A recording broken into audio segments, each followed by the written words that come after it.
Back in the days when we all read books and newspapers and played music on the wireless, our bodies were put through a reasonable range of movements.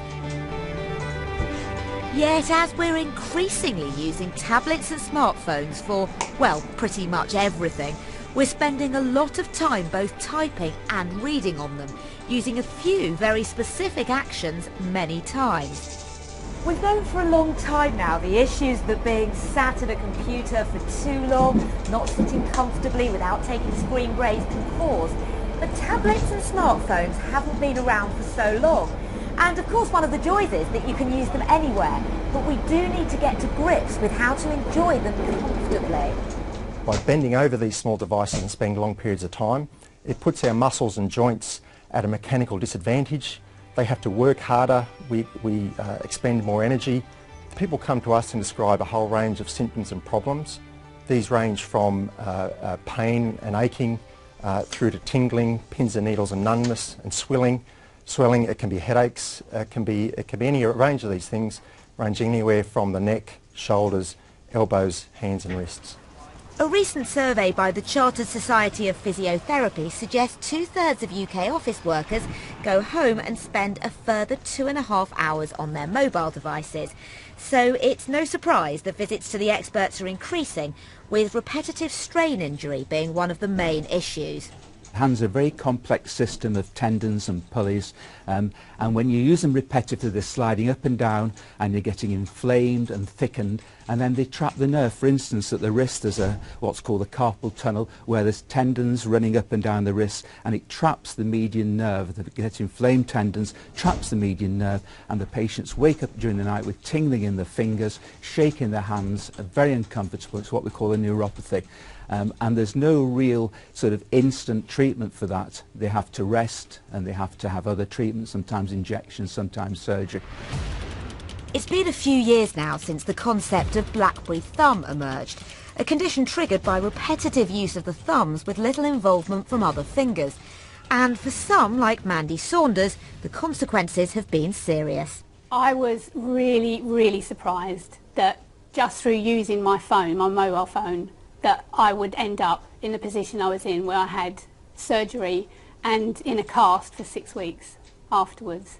I went to see the doctor and they did diagnose RSI initially, and then the tablets and things that they gave me weren't really working. They sent me for physiotherapy, and the physiotherapist said straight away really that it was more serious than just a bit of needing physiotherapy, and they actually thought I'd done some proper damage. So when we did some more investigating and had an MRI scan, and actually the tendon in the thumb had snapped. I was using my time on the train commuting into London and out again for sending emails. And at first I'd been given this gadget that I thought was brilliant, but you don't realise that, you know, something that you thought was such a gift can actually end up being a curse. So to speak. And now conditions like the so-called iPad shoulder or iPad hand, which could equally present themselves with any brand of tablet. The iPad hand refers to the hand that you're actually holding the tablet with while swiping with the other. And although one of these devices isn't actually that heavy, if you hold it for long enough, you could start to feel the strain. The iPad shoulder is primarily because the iPad is a handheld device. And for maximum visualization, we tend to sit with the pad down at our waist level and we hunch over. And it's actually not the right term. It's not the shoulder that gets affected, it's the neck. So what happens is our neck becomes really flexed. It pulls on some of the nerves that supply the top of the shoulder, and we develop this terrible aching pain over the back of the shoulder. It's what we call periscapular pain. Although there seem to be less reported problems from the use of touchscreen smartphones, the postural issues are similar to those posed by a tablet. And manufacturers do recognise we need to be careful. So anyone who actually reads the manual has been warned. So you can see there, that's the phone we were looking at. After all, expected usage is not put down to chance.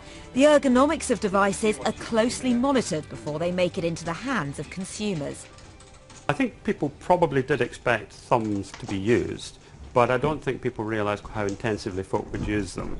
And the problem with thumbs is that we're not really used to using them that intensively, so you do end up with them being quite a crooked angle, and especially if you're kind of stretching to the far side of the screen, there's a lot of quite unnatural stretching and twisting involved, and effectively overuse, because if you love to text or if you love to use your phone, your thumb is just constantly in movement. Using our devices this much also means hours of screen gazing, but this isn't expected to cause any long-term eye damage.